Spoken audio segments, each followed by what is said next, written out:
Hello दोस्तों, स्वागत है आप सभी का हमारे YouTube चैनल Z4 टिप्स एक नए वीडियो में। दोस्तों, आज की इस वीडियो में जो हम लोग देखने वाले हैं वो बिहार बोर्ड मैट्रिक का जो एग्जाम होने वाला है दोस्तों 2026 में, उसके लिए फिजिक्स का मोस्ट इम्पोर्टेंट आज की इस वीडियो में हम लोग 50 काफ़ी इम्पोर्टेंट क्वेश्चन देखने वाले हैं। ये सारे 50 क्वेश्चन आपको ऐसे क्वेश्चन होंगे जो आपको 100% चांसेस है दोस्तों कि आपके एग्जाम में वहाँ लड़ेंगे। तो यदि आपको भी 2026 में एग्जाम देना है तो धैर्य बनाकर के इस वीडियो को शुरू से लेकर के अंत तक देखिएगा, क्योंकि यह वीडियो आपके लिए बड़ा इंपॉर्टेंट होने वाला है। तो चलिए आज की इस वीडियो को शुरू करते हैं दोस्त। यदि चैनल पर नए हैं तो हमारे चैनल को सब्सक्राइब करके अवश्य जुड़ जाइए, और जिनको भी 2026 में एग्जाम देना है उनके पास वीडियो को शेयर कर दीजिएगा। तो चलिए दोस्त, आज का पहला क्वेश्चन आप लोग देख ही रहे हैं। क्या कहा गया है पहला क्वेश्चन को ध्यान से देखिए। प्रकाश की किरण गमन करती है, तो प्रकाश की किरण क्या गमन करती है? या सीधी रेखा में गमन करती है, टेढ़ी रेखा में गमन करती है, या फिर किसी भी दिशा में नहीं करती है, या फिर इनमें से कोई नहीं? जैसे ये थोड़ा सा यहाँ पर एरर दिया गया है, चाहेंगे तो इसको थोड़ा सा इसको मिटा दीजिएगा। तो प्रकाश हमेशा सीधी रेखा में गमन करता है। नहीं, ऑप्शन नंबर आपका ए सही जवाब हो जाएगा दोस्त।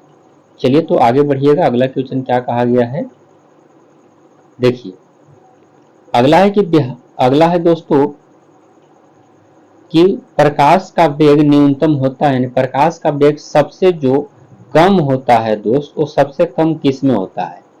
तो ध्यान से आप लोग देखिएगा, सबसे कम जो होता है प्रकाश का वेग वो होता है कांच में। याद रखिएगा 2 लाख किलोमीटर प्रति, याद रखिएगा 2 लाख होता है। बाकी निर्वात तो ज्यादा होता है, कांच से इसमें भी ज्यादा होता है, वायु में भी निर्वात से थोड़ा बहुत कम होता है। तो इसका सही उत्तर क्या हो जाएगा दोस्तों? ऑप्शन नंबर आपका डी राइट आंसर हो जाएगा। ऑप्शन नंबर डी सही जवाब। आगे बढ़िएगा, अगला क्वेश्चन देखिए क्या कहा गया है। अगला प्रश्न है कि मोटर गाड़ी के चालक के सामने लगा रहता है। मोटर गाड़ी के चालक के सामने क्या लगा रहता है आपको यह बताना है।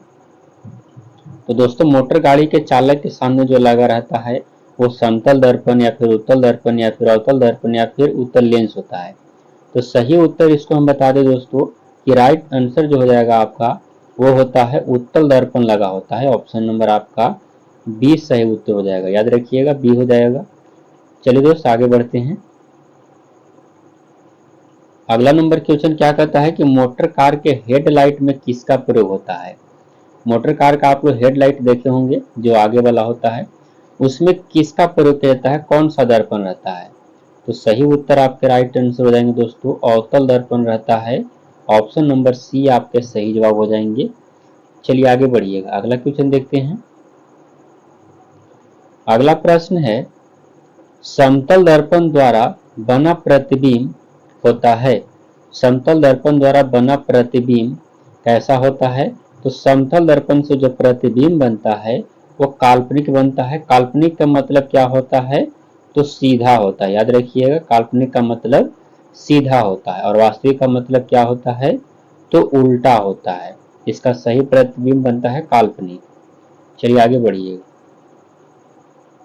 अगला क्वेश्चन आप लोग के सामने है। क्या कहा गया है देखिए। लेंस की क्षमता का ऐसे मात्रक क्या होता है? लेंस की क्षमता का मात्रक जो होता है दोस्तों डायोप्टर होता है, जिसे हम डी से इंडिकेट करते हैं। ऑप्शन नंबर आपका ए राइट आंसर हो जाएगा। याद रखिएगा ऑप्शन नंबर ए। आगे बढ़िएगा दोस्त, अगला क्वेश्चन देखते हैं। 7 नंबर क्वेश्चन देखिए क्या कहा गया है। 7 नंबर क्वेश्चन है कि प्रकाश की किरणों का पथ दर्शाने वाले चित्रों को क्या कहा जाता है? तो प्रकाश की किरणों को रास्ता दर्शाने वाले चित्र को क्या कहते हैं? 7 नंबर क्वेश्चन का सही जवाब आपका हो जाएगा दोस्तों, वो हो जाएगा उसे किरण आरेख कहते हैं। याद रखिएगा किरण आरेख कहते हैं। ऑप्शन नंबर आपका ये सही उत्तर हो जाएगा। आगे बढ़िएगा, अगला क्वेश्चन देखते हैं क्या कहा गया है। अगला है कि 2 डायोप्टर क्षमता वाले लेंस की फोकसांतर कितना होगा? इसकी क्षमता आपको 2 डायोप्टर दिया गया है, कितना? तो 2 दिया गया है। तो आपको क्षमता दिया गया है तो आपको 100 बटा कर दीजिए 2, तो हो जाएगा कितना? आपको 50 सेंटीमीटर हो जाएगा। याद रखिएगा 50 सेंटीमीटर, क्योंकि 100 बटा आपको पी होता है सूत्र, क्योंकि सारे के सारे सेंटीमीटर में दिए गए हैं। इसको हम जब सूत्र लिखेंगे तो 100/P लिखेंगे। अब आपको 100 हो जाएगा, आपको P दिया है, आपको कितना 2 दिया है, तो आपका सही उत्तर कितना हो जाएगा 50 हो जाएगा। बताइए कौन सा ऑप्शन है, तो ऑप्शन नंबर डी आपका राइट आंसर हो जाएगा। आगे बढ़िएगा। अगला क्वेश्चन है दोस्त, क्या कहा गया देखिए, किसी उत्तल लेंस का फोकसांतर 50 सेंटीमीटर है तो उसकी क्षमता कितना होगा। अब आप ही लोग बताइए, यह क्वेश्चन को उलट करके केवल दिया गया है कि उत्तल लेंस की फोकस दूरी आपको 50 दिया गया है, तो इसकी क्षमता आपको बताना है। तो सही उत्तर क्या हो जाएगा, अभी मैंने बताया इसको आपको, सही उत्तर क्या हो जाएंगे 2 डायोप्टर हो जाएगा। क्या हो जाएगा 2 डायोप्टर। तो सही उत्तर 2 डायोप्टर हो जाएगा। और बताइए 2 डायोप्टर भी आपको ऑप्शन में 2 गो है, देखिएगा ऑप्शन सी भी और ऑप्शन डी भी है, तो क्या हो जाएगा ऑप्शन नंबर डी की सी होगा। ध्यान रखिएगा कि यहाँ पर आपको उत्तल लेंस कहा गया है, तो उत्तल लेंस की जो क्षमता होता है वो हमेशा क्या होता है, जो फोकस दूरी होता है प्लस में होता है, तो क्षमता भी प्लस में आएगा। ऑप्शन नंबर डी आपका राइट आंसर हो जाएगा दोस्त। आगे बढ़िएगा।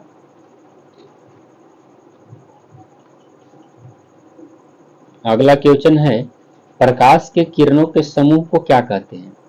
प्रकाश के किरण के समूह को क्या कहा जाता है, तो उसे कहते हैं क्या, किरण पुंज कहते हैं। याद रखिएगा क्या कहते हैं, किरण पुंज।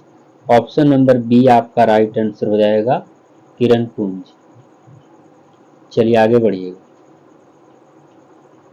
अगला क्वेश्चन है कि उत्तल लेंस की क्षमता होती है, उत्तल लेंस की क्षमता होती है, सही उत्तर क्या हो जाएगा, तो उत्तल लेंस की क्षमता पॉजिटिव होता है, यानी धनात्मक होता है। ऑप्शन नंबर आपका बी सही जवाब हो जाएगा दोस्त, याद रखिएगा बी। चलिए आगे देखते हैं।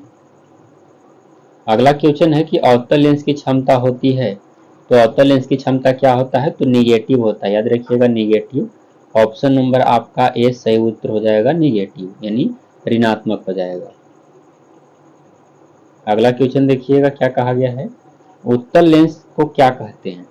तो उत्तल लेंस को क्या कहते हैं दोस्त, उत्तल लेंस को कहते हैं अभिसारी लेंस। याद रखिएगा, उत्तल को अभिसारी कहेंगे और अवतल को अपसारी कहेंगे। याद रखिएगा, अवतल को अपसारी कहेंगे और उत्तल को अभिसारी कहेंगे। इसका सही उत्तर ऑप्शन नंबर ए हो जाएगा। चलिए आगे बढ़िएगा। अगला है दोस्त कि अवतल लेंस को कहते हैं, अवतल लेंस को क्या कहते हैं, मैंने आप सभी को अभी ही बताया कि अवतल लेंस को क्या कहते हैं, तो अपसारी लेंस, यानी ऑप्शन नंबर सी आपका सही उत्तर हो जाएगा। चलिए आगे बढ़िएगा। अगला क्वेश्चन है, निम्न में से कौन सा पदार्थ लेंस बनाने के लिए प्रयुक्त नहीं किया जा सकता है। तो लेंस बनाने के लिए किसे प्रयोग नहीं किया जा सकता है, सही जवाब आपके राइट आंसर हो जाएंगे, जल का प्रयोग कर सकते हैं, कांच का भी प्रयोग होता है, प्लास्टिक का भी होता है, मिट्टी का प्रयोग नहीं होता है। सब राइट आंसर हो जाएंगे ऑप्शन नंबर डी। अगला क्वेश्चन देखिएगा, किस दर्पण से हमेशा वस्तु से छोटा प्रतिबिंब प्राप्त होता है।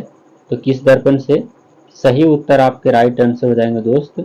इसका सही जवाब क्या हो जाएगा, किस दर्पण से छोटा प्रतिबिंब बनता है, तो 16 नंबर क्वेश्चन का सही उत्तर क्या हो जाएंगे, ऑप्शन नंबर आपका बी यानी उत्तल हो जाएगा। ऑप्शन नंबर बी अच्छे से याद करते हुए चलिएगा दोस्त, क्योंकि काफी मेहनत लगी है इस वीडियो को बनाने में, पीपीटी को बनाने में। अगला है कि किस दर्पण से वस्तु का बड़ा प्रतिबिंब बनता है। तो किस दर्पण से वस्तु का बड़ा प्रतिबिंब बनता है, तो सही उत्तर आपके राइट आंसर क्या हो जाएंगे 17 नंबर क्वेश्चन का ऑप्शन नंबर बी हो जाएगा। याद रखिएगा बी, ऑप्शन नंबर बी अवतल। दोस्तों यदि आप इसका पीडीएफ लेना चाहते हैं, जी हाँ दोस्तों, यदि चाहते हैं कि हमको पीडीएफ मिल जाए फ्री में, जी हाँ दोस्तों फ्री पीडीएफ इसका चाहिए आपको, तो मैं बता दूं कि आपको डिस्क्रिप्शन बॉक्स में आपको लिंक मिलेगा, एक व्हाट्सएप और एक टेलीग्राम का। तो आप दोनों में से कहीं भी जाकर के आप कमेंट कर दीजिएगा कि जो आज चला है क्लास उसका हमको पीडीएफ चाहिए, तो आपको पीडीएफ प्रोवाइड कर दिया जाएगा, फ्री में किया जाएगा, आपको कोई भी पैसा नहीं लिया जाएगा, ये बात को हमेशा याद रखिए। तो आप लेना चाहते हैं इस क्लास का पीडीएफ, तो आप वहाँ कमेंट जरूर कर दीजिएगा। चलिए अगला देखते हैं हम लोग, प्रकाश के परिवर्तन के कितने नियम हैं। प्रकाश के परिवर्तन के कितने नियम हैं, तो सही जवाब दोस्तों प्रकाश के परिवर्तन और अपवर्तन दोनों के 2 ही नियम है। ऑप्शन नंबर आपका बी राइट आंसर हो जाएगा। अगला क्वेश्चन देखिएगा, जब प्रकाश की किरण हवा से कांच में प्रवेश करती है तो वह मुड़ जाती है। जब हवा से कांच में प्रवेश करेगा दोस्तों, तो वह जो मुड़ता है वो मुड़ता है अभिलंब के निकट ऑप्शन नंबर आपका बी सही उत्तर हो जाएगा, याद रखिएगा ऑप्शन नंबर बी। चलिए आगे बढ़ते हैं। अगला है कि फोटोग्राफी कैमरा का भी दृश्य होता है, तो फोटोग्राफी कैमरा का भी दृश्य उत्तल लेंस की तरह होता है। ऑप्शन नंबर आपके ए सही जवाब हो जाएंगे। आगे देखिएगा, साइड मिरर के रूप में प्रयुक्त होता है, तो साइड मिरर अर्थात पीछे देखने के लिए किस दर्पण का प्रयोग करते हैं, तो गाड़ी में पीछे देखने के लिए अवतल दर्पण का प्रयोग किया जाता है। ऑप्शन नंबर बी आपके सही जवाब हो जाएंगे। चलिए आगे बढ़िएगा। अगला है कि एक अवतल दर्पण की फोकस दूरी 10 सेंटीमीटर, तो उसकी वक्रता त्रिज्या कितना होगा, तो फोकस दूरी आपको दिया गया है कितना, 10 दिया गया है, तो आपसे पूछा गया है वक्रता त्रिज्या पूछा गया है। तो देखिएगा एफ बराबर जो होता है, एफ बराबर होता है आर बट्टा टू होता है, आर बट्टा टू होता है। जब आर बराबर लिखिएगा तो 2f होता है, 2f हो जाएगा। तो 2 गुने एफ, एफ आपको 10 दिया तो 2 गुने करिएगा 10 तो कितना आ जाएगा, 20 आ जाएगा। बताइए कोई 20 ऑप्शन में है, तो बोलिएगा बिल्कुल ऑप्शन नंबर बी में 20 है, तो सही उत्तर बी हो जाएगा। निर्गत किरण एवं अभिलंब के बीच के कोण को क्या कहते हैं, तो निर्गत किरण एवं अभिलंब के बीच के कोण को कहा जाता है दोस्त, वो निर्गत कोण कहते हैं, याद रखिएगा निर्गत कोण। ऑप्शन नंबर सी आपका राइट आंसर हो जाएगा। आगे देखिएगा, सरल सूक्ष्मदर्शी में किसका उपयोग होता है, तो सरल सूक्ष्मदर्शी में किसका उपयोग करते हैं, सही जवाब उत्तल लेंस का व्यवहार किया जाता है। ऑप्शन नंबर डी आपका सही जवाब हो जाएगा। आगे देखिएगा, किस लेंस के द्वारा सिर्फ काल्पनिक प्रतिबिंब बनता है, यहाँ पर तनता नहीं बल्कि बनता है, तो सही उत्तर आपके 25 नंबर क्वेश्चन का राइट आंसर हो जाएगा, अवतल से बनता है, याद रखिएगा अवतल से। ऑप्शन नंबर बी आपका सही उत्तर हो जाएगा। अगला कि परिवर्तन के नियम से निर्धारित होता है, तो परिवर्तन के नियम से क्या निर्धारित होता है कि आपतन कोण बराबर होता है परिवर्तन कोण की। ऑप्शन नंबर आपका ए सही जवाब हो जाएगा, याद रखिएगा ए। चलिए आगे देखिएगा, काल्पनिक प्रतिबिंब होता है, काल्पनिक प्रतिबिंब क्या होता है, तो काल्पनिक प्रतिबिंब जो होता है दोस्तों वो सीधा होता है, याद रखिएगा ऑप्शन नंबर ए आपका सही जवाब हो जाएगा। अगला क्वेश्चन है कि लेंस में मुख्यतः फोकस की संख्या कितनी होती है, तो लेंस में फोकस की संख्या 2 होता है, याद रखना है आपको कि लेंस में फोकस की संख्या कितने होते हैं, तो 2 होते हैं। ऑप्शन नंबर ए आपका राइट आंसर हो जाएगा। सर्च लाइट का प्रवर्तक सतह होता है, सर्च लाइट का प्रवर्तक सतह कैसा होता है, सही उत्तर आपके राइट आंसर हो जाएंगे दोस्तों, वह अवतल होता है, याद रखिएगा अवतल। ऑप्शन नंबर बी आपके सही जवाब हो जाएंगे। आगे बढ़िएगा, अगला क्वेश्चन क्या कहा गया, दाढ़ी बनाने में कौन सा दर्पण प्रयुक्त होता है, तो दाढ़ी बनाने में प्रयुक्त किया जाता है कौन सा दर्पण, तो अवतल दर्पण। ऑप्शन नंबर आपका सी राइट आंसर हो जाएगा। आगे बढ़िएगा दोस्त, अगला क्वेश्चन देखिए क्या कहा गया है, एक उत्तल लेंस की क्षमता 1 डायोप्टर है, तो उस लेंस की फोकस दूरी क्या हो जाएगी। एक उत्तल लेंस की क्षमता आपको 1 डायोप्टर दिया गया है, तो लेंस की फोकस दूरी आपसे पूछा गया है, तो 1 डायोप्टर होगा, आप उत्तल है तो 100 सेंटीमीटर हो जाएगा, याद रखिएगा प्लस 100 सेंटीमीटर वाला, अगर यही अवतल रहता तो हम माइनस लगाते हैं। ऑप्शन नंबर इसका सी राइट आंसर हो जाएगा। अगला है दोस्त, किसी गोलीय दर्पण तथा किसी पतले गोलीय लेंस दोनों की फोकस दूरी -15 सेंटीमीटर, तो दर्पण तथा लेंस संभवतः क्या हो जाएगा, फोकस दूरी माइनस दिया गया है, ध्यान में रखिएगा माइनस, तो दोनों के दोनों दोस्तों हो जाएंगे अवतल, याद रखिएगा अवतल। ऑप्शन नंबर ए आपका सही जवाब। अगला कि प्रकाश के अपवर्तन के कितने नियम हैं, तो प्रकाश के परिवर्तन और अपवर्तन दोनों के कितने नियम हैं, 2 नियम है। ऑप्शन नंबर बी आपका सही जवाब हो जाएगा दोस्त। आगे देखिएगा, किसी माध्यम के अपवर्तनांक का मान होता है, तो किसी माध्यम के अपवर्तनांक का जो मान होता है दोस्त वो होता है साइन आई और बटा होता है साइन आर होता है। साइन आई बटा साइन आर आपके कौन से ऑप्शन में नजर आ रहा है, वही आपका सही उत्तर हो जाएगा। तो सही उत्तर साइन आई बटा साइन आर आपको ऑप्शन नंबर ए दिख रहा है, तो ये आपका सही जवाब हो जाएगा।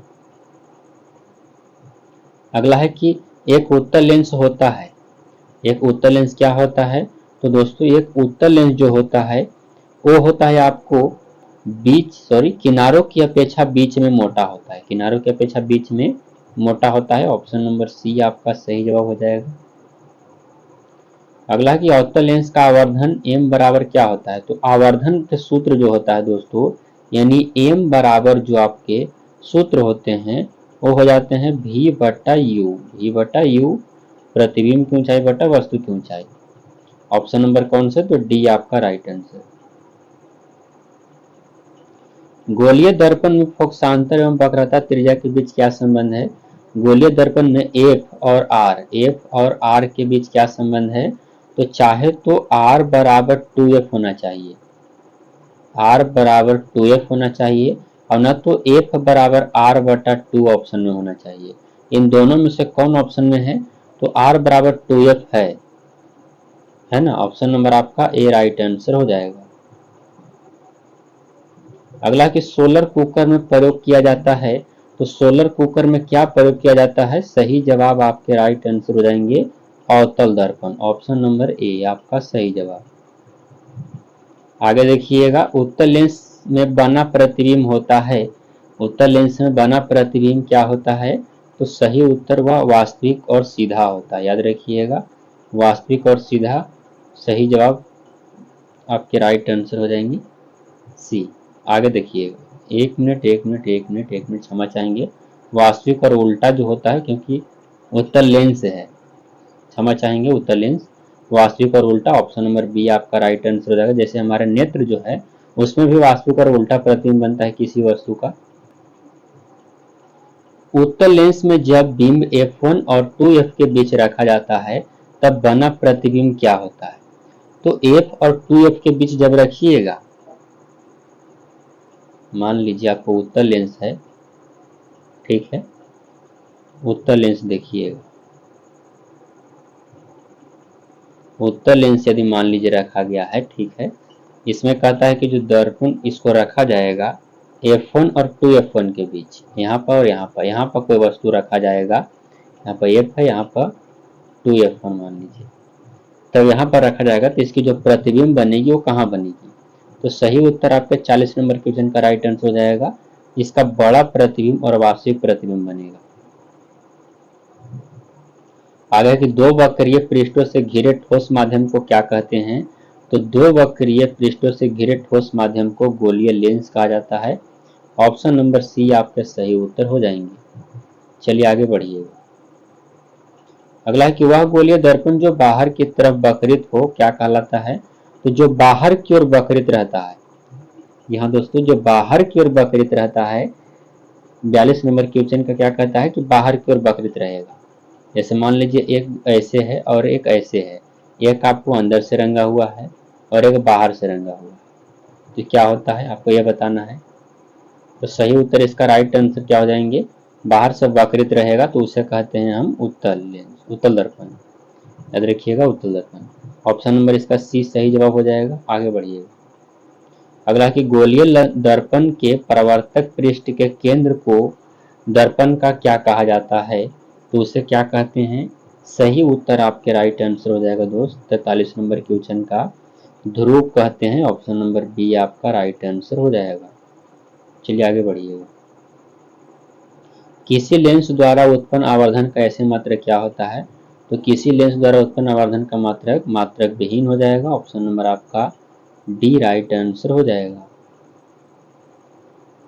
अगला है कि लेंस के केंद्रीय बिंदु को क्या कहते हैं। लेंस के केंद्रीय बिंदु को पूछा गया है, तो लेंस के केंद्रीय बिंदु को प्रकाशिक केंद्र कहते हैं। ऑप्शन नंबर बी आपका राइट आंसर। जैसे मान लीजिए यहाँ पर एक लेंस है, यहाँ पर जो ई वाला बिंदु को उसे क्या कहते हैं, तो प्रकाशिक केंद्र कहा जाता है। आगे बढ़िएगा। किसी शब्द को उसमें पाए गए छोटे अक्षरों को पढ़ते समय निम्न में से कौन सा लेंस पसंद करेंगे आप। तो सही उत्तर आपका राइट आंसर हो जाएगा 5 सेंटीमीटर फोकस दूरी वाला एक उत्तल लेंस होना चाहिए। ऑप्शन नंबर आपका डी राइट आंसर हो जाएगा। अगला है कि इनमें से कौन दर्पण का सूत्र है। दर्पण का सूत्र कौन है। तो सही उत्तर आपके राइट आंसर हो जाएंगे क्या होता है 1/v और प्लस 1/u बराबर 1/f होता है। अब एक कौन सा ऑप्शन में आपको नजर आ रहा है, कहीं पर है तो आपका सही उत्तर हो जाएगा कौन से ऑप्शन में, तो आपका ऑप्शन नंबर ए आपका राइट आंसर हो जाएगा।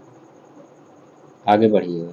अगला है कि गोलीय दर्पण के वक्रता केंद्र को किस अक्ष से निरूपित किया जाता है। वक्रता केंद्र को पूछा गया है, वक्रता केंद्र को, तो सही उत्तर आपके राइट आंसर हो जाएंगे उसको वक्रता केंद्र को ना, हाँ केंद्र को कहा गया तो वो से इंडिकेट करते हैं, ऑप्शन नंबर सी। चलिए आगे बढ़िए। अगला है कि निर्वात में प्रकाश की चाल होता है, छाल नहीं चाल। चाल क्या होता है, तो निर्वात में प्रकाश की चाल, ये आपको जो लिखा गया है थोड़ा सा एरर लिखा गया है, ये आपको इस तरह से है कि 3 × 10⁸, क्योंकि वहाँ पर टाइपिंग में थोड़ा सा मिस्टेक हुआ है। 3 × 10⁸, इस तरह से जितना भी 108 लिखा है 109 लिखा है 10⁸8 और 9 दिए गए हैं। तो इसका सही उत्तर क्या हो जाएगा, 3 × 10⁸ मीटर पर सेकंड ही, ऑप्शन नंबर ए ही आपका राइट आंसर हो जाएगा। याद रखिएगा इतना आपको प्रकाश की चाल होता है। चलिए आगे बढ़िए। अगला है दोस्तों, दंत विशेषज्ञ मरीजों के दांतों को बड़ा प्रतिबिंब देखने के लिए किस दर्पण का उपयोग करते हैं। तो किस दर्पण का उपयोग करते हैं, तो सही उत्तर अवतल दर्पण का प्रयोग करते हैं। राइट आंसर ऑप्शन नंबर आपका ए हो जाएगा, याद रखिए। तो दोस्तों इस वीडियो में केवल 85 क्वेश्चन मैंने आप सभी को कराने का वादा किया था और मैंने आपको टॉप 50 क्वेश्चन कराए। आई होप कि आप लोग को यह वीडियो आपको अच्छा लगा होगा, वीडियो की क्वालिटी अच्छा लगा होगा, क्वेश्चन का लेवल आपको अच्छा लगा होगा। वीडियो को लाइक कर दीजिएगा दोस्त, चैनल पर नए हैं तो चैनल को सब्सक्राइब कर दीजिए। मैंने आप सबको पहले बताया कि यदि आप इस क्लास का, इस वीडियो का पीडीएफ चाहिए, आपको पीडीएफ लेना चाहते हैं तो आपको डिस्क्रिप्शन बॉक्स में लिंक मिल जाएगा टेलीग्राम को, उसको ज्वाइन कर लीजिए और वहाँ पर मैसेज कर दीजिएगा कि हमें पीडीएफ चाहिए, आज जो क्लास चला है उसका पीडीएफ आपको प्रोवाइड किया जाएगा। अमाउंट फ्री में किया जाएगा दोस्तों, कोई भी पैसा आपसे नहीं लिया जाएगा। तो आप लोग अच्छे से पढ़िए और 2026 में अच्छा करने का प्रयास करिए। यहाँ तक देखने के लिए आपका बहुत बहुत धन्यवाद। जिनको भी 26 में एग्जाम देना है उनके पास वीडियो को शेयर करिएगा। मिलते हैं नेक्स्ट वीडियो में प्यार, तब तक के लिए जय हिंद दोस्तों।